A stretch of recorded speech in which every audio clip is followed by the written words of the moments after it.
A burst of spiritual light flashed over the golden beetle projection formed by Jin Tong, and it instantly took on a far more substantial form, following which it began to undergo a transformation into a tall and thin humanoid form.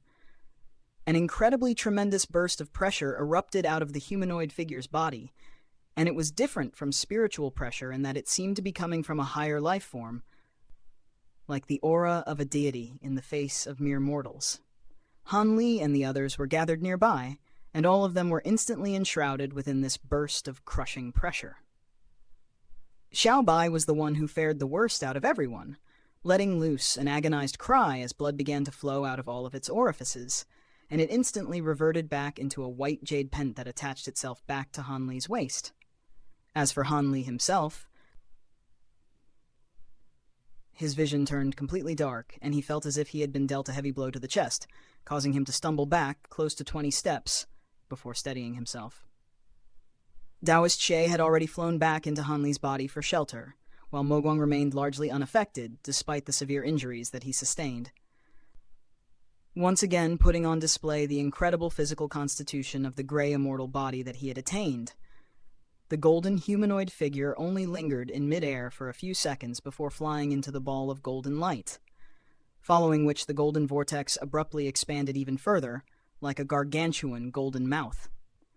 A burst of tremendous suction force then erupted out of the vortex, sucking in the five-colored spirit cloud up above. The golden vortex was like an insatiable, bottomless pit, and it continued to slowly expand as it devoured the spirit cloud in the sky. Around 15 minutes later, the entire spirit cloud had disappeared without a trace, and only then did the golden vortex begin to shrink. A few seconds later, the golden vortex vanished as well, and all that remained in the sky was a golden ball that was around 10 feet in size, resembling a giant golden egg. Han Li heaved an internal sigh of relief upon seeing this, but he was still reeling from the recollection of the terrifying golden figure that he had just witnessed. The golden ball continued to hover in mid-air, as streaks of dazzling golden light occasionally flashed over its surface. At the same time, it was giving off bursts of formidable aura fluctuations, and it seemed that there was something extremely fearsome being nurtured inside. After a brief moment of contemplation, Han Li flew over to the golden ball, following which a streak of white light slid out of his sleeve, then transformed into a small white flag. This was one of the immortal treasures that he had obtained from Gongshu Ju, and it instantly began to swell drastically at his behest, forming a giant white flag that was several hundred feet in size. A vast expanse of white mist surged out of the flag, forming a white cloud that was several acres in size in the blink of an eye, completely concealing the golden ball within it. The cloud seemed to have an aura concealment effect, and the astonishing aura emanating from the golden ball was instantly significantly diminished. "Let's get out of here for now," Han Li said. And he was just about to depart with the white cloud and the golden ball, when he suddenly stopped cold in his tracks. A white-robed young man had appeared not far in front of him, completely without his detection. The man was extremely handsome, and he appeared to be 30 to 40 years of age with a head of flowing black hair, running down the middle of which was a lock of faintly shimmering golden hair. Even with his enormous spiritual sense, Han Li was completely oblivious to the man's arrival, and Mo Guang had clearly also been caught off guard. It was as if the man had been conjured up out of thin air. Even though there was no powerful aura emanating from the man's body, Han Li's instincts told him that the man possessed unfathomable power. The white-robed man took a glance at Han Li and Mo Guang, and he made no attempt to announce his intentions. Han Li was silent for a moment, then asked, "May I ask your name, Senior?" Instead of answering Han Li's question, the white-robed man smiled and remarked, "You did very well, I must say. You really did surprise me." Han Li was even more alarmed upon hearing this. It was clear from this remark that the white-robed man had arrived on the scene long ago, and perhaps he had even witnessed the entire battle that Han Li had fought against the gold-devouring immortal. All of a sudden, a thought occurred to Han Li, and he exclaimed, "Your voice! Could it be that you were the one who trapped that gold-devouring immortal for 20 years? That's right, the white-robed man replied in a calm manner. Thank you for helping me in my time of need, senior, Han Li said in a serious manner as he extended a grateful bow. If the gold-devouring immortal hadn't been trapped for those 20 years, he and Jin Tong would have most likely already met their demise at this point. So it was no exaggeration to say that this man had saved their lives. I only acted on the request of someone else, the white-robed man said in an indifferent voice. Han Li was rather taken aback to hear this. I helped you to repay you for helping Lair all those years ago. From this day forth, any connection between the two of you is severed, the white-robed man explained. Lair? Liu Lair? Is she with you right now, senior? How is she? Han Li immediately asked. Lair is doing very well. Like I just said, the two of you shared some history back in the spirit domain realm, but any ties between the two of you have already been severed, so you are not to meet her again, the white-robed man said in a cold voice. Han Li was silent for a moment, then nodded in response. Even though the white-robed man hadn't displayed his cultivation base, Han Li was confident that he had to be a great encompassment stage being. In the face of such a formidable being, Han Li had no choice but to comply with all of his demands. In any case, Han Li was happy as long as Liu Lair was doing well. The white-robed man's expression eased slightly at the sight of Han Li's compliant display, and he added, Also, you're forbidden from telling anyone about what happened here. Once again, Han Li was rather surprised to hear this, but he didn't display his surprise as he nodded in response once again.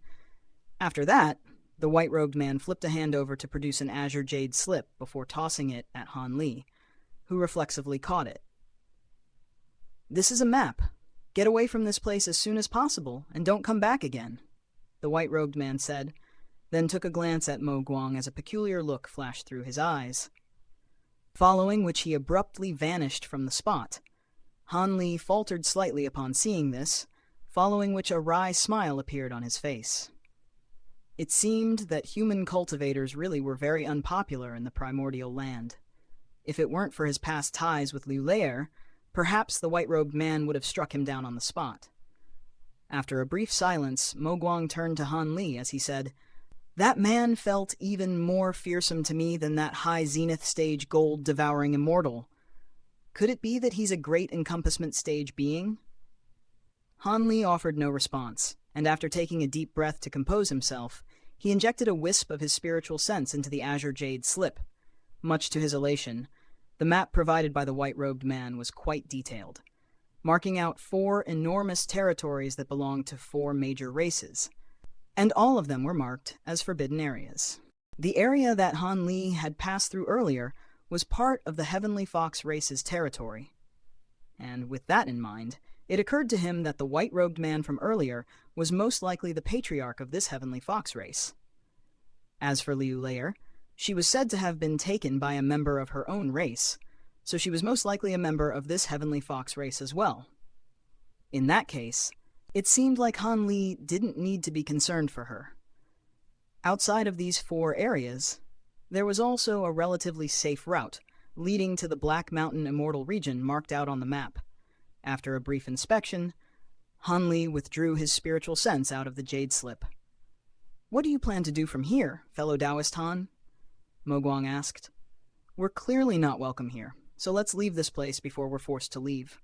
Han Li replied as he summoned the green jade flying carriage, then made a hand seal, and the white cloud rapidly shrank down into a ball of dense white mist that carried the golden ball that contained Jin Tong onto the carriage. Fellow Taoist Han, would you happen to have a yin attribute spirit beast pouch? Mo Guang suddenly asked. Han Li faltered slightly upon hearing this, then searched through his belongings briefly before producing a black spirit beast pouch that he handed over to Mo Guang. This was a yin attribute spirit beast pouch that he had obtained from Q Ling, and it had quite a large internal space. Thank you, fellow Taoist Han. Please wait for me for a moment, Mo Guang said, then flew down into the ravine, quickly reaching the bottom. At this point, the ravine had already been transformed into an enormous crater that was riddled with holes, and only a tiny portion of the immense baleful qi that was originally in it remained. Mo Guang made a hand seal, and the spirit beast pouch immediately flew forward before opening up wide to release a burst of tremendous suction force. The remaining baleful chi at the bottom of the ravine instantly surged forth, injecting itself into the spirit beast pouch as a pillar of black chi. There wasn't much baleful chi left, so it didn't take long before all of it was sucked into the spirit beast pouch, which immediately swelled up, and the sound of sloshing liquid could be heard coming from inside it. The pouch was originally as light as a feather, but it had since increased in weight to around 150 kilograms, and even through the pouch, one could sense the incredibly dense, baleful chi inside. An elated look appeared on Mo Guang's face as he stowed the spirit beast pouch away, then rose up into the sky before landing atop the flying carriage. Han Li took a glance at Mo Guang, but didn't say anything as he swept a sleeve through the air to summon Taoist Che. "Please pilot the carriage along this route, Brother Che," Han Li instructed, as he handed the jade slip to Taoist Che, who briefly examined the map that it contained before making a hand seal, and the flying carriage immediately shot forth as a streak of green light. Meanwhile, Han Li made his way over the side of the carriage and closed his eyes as he focused his attention on the immortal acupoints in his body. Out of his 107 opened immortal acupoints, most of them had been opened through the use of the profound baleful spirit arts, and all of those immortal acupoints had varying amounts of baleful chi within them. In particular, the immortal acupoints that had been opened while in the ravine were especially abundant in baleful chi. Han Li heaved an internal sigh upon seeing this. Even though he had drastically accelerated his own cultivation progress using the profound baleful spirit arts, it was most likely going to be exceedingly difficult for him to progress to the high zenith stage. After all, making a breakthrough to the high zenith stage required one to face the fifth decay. And all of this baleful chi was going to pose a massive problem. After a brief silence, he shook his head to rid himself of that train of thought, then closed his eyes to meditate and recover from the injuries that he had sustained during the earlier battle.